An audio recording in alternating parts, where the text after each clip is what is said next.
The true story of Batman and his son begins with Batman trying to rebuild his Bruce Wayne identity. While at a party, he runs into Dr. Kirk Langston, who is the former Man-Bat, but cured now. While Bruce is partying it up, we then cut to Dr. Langston being threatened by Talia al Ghul. She wants the Man-Bat formula, and if he doesn't give it to her, she'll poison his wife Francine, rendering her blind and crippled. With Bruce still at the party, Dr. Langston and Francine are thrown out of the back of a van in front of Alfred. Dr. Langston manages to get out the words, "Talia has the Man-Bat formula. She made me give it to her." At that moment, the party is interrupted by Man-Bat ninjas flying into attack, and Bruce has to get into his costume so Batman can save the day. But while he manages to save the attendants of the party, they do manage to knock him out. He awakes in front of Talia. She explains that he is the father to a son named Damian, who, by the way, will be staying with Bruce in Gotham. She also lets Batman know that she's kidnapped the British Prime Minister and has more Man-Bats and will be striking again soon, so be ready. Batman and his son return to Gotham where Damian is introduced to the Batcave, Alfred, and his adopted son Tim. Right off the bat, Damian shows his attitude by demanding that Tim leave, since Damian is the true son of Batman and needs to be the new sidekick. As he's being shown around the mansion, he then snaps with intense anger towards Batman, demanding that he gets to do what he wants. He gets a computer, he will get his sword back, and Batman can't make him do anything. Boy, sounds just like a spoiled kid. Anyway, Batman locks him in his room until he leaves. But Damian easily gets out and locks Alfred in that room. We cut to a little later in the evening when Tim is walking through the Batcave, and he happens to come across Damian, armed with the sword that Batman took away from him earlier. Tim finds it a tad off, and chooses to try and befriend Damian finally, but Damian reveals that after getting out of the room, he went out and beheaded the criminal named Spook, and then he placed a grenade in Spook's mouth. In shock, Tim tells Damian that killing is not their way, they always try for justice.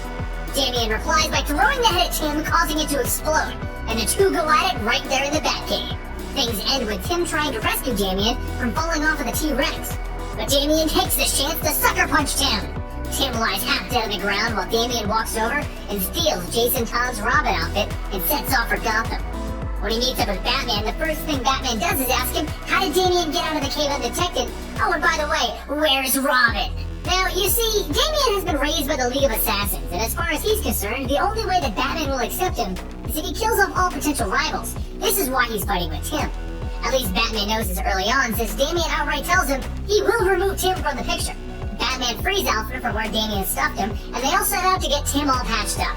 Batman then takes Damian with him to stop Talia's next attack using the Bat Rocket. They have a bit of clever banter, and it's decided that Damian doesn't know everything about Batman. I mean, he didn't even know about the Bat Rocket. Batman drops right in on Talia trying to attack with her Man-Bat army. While Batman is fighting, Damian stops fighting and apologizes to his mother, claiming he didn't mean to ruin her plans. Once Batman catches up to Damian and Talia, he explains to Talia that Kirk Langston is currently advising the British Army on anti-Man-Bat tactics as we speak. Oh, and by the way, Robin and Alfred are alive. He then tells Talia that while her little guided missile did disrupt his life, he did fail ultimately, because Batman is here to stop her. He then declares that they have one last chance to get out of here before the British Navy blows them all up with a torpedo. But Talia says that this is actually his last chance to reform her, and if he can reform her, she'll bring the League of Assassins to his side to fight crime for him.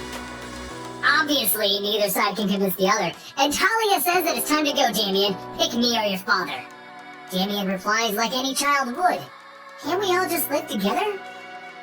Then the British Navy blows up the raft they're all on. They disappear into the night. Still uncertain if Damian is even really his son, Batman goes back to Gotham and gets back to work. Thank you for joining me in the overview of this 4-issue comic book series, Batman and Son. In the comics, Damian didn't become Robin for a while, but we'll get there eventually. If you watched the movie, then you know how much it butchered this story now.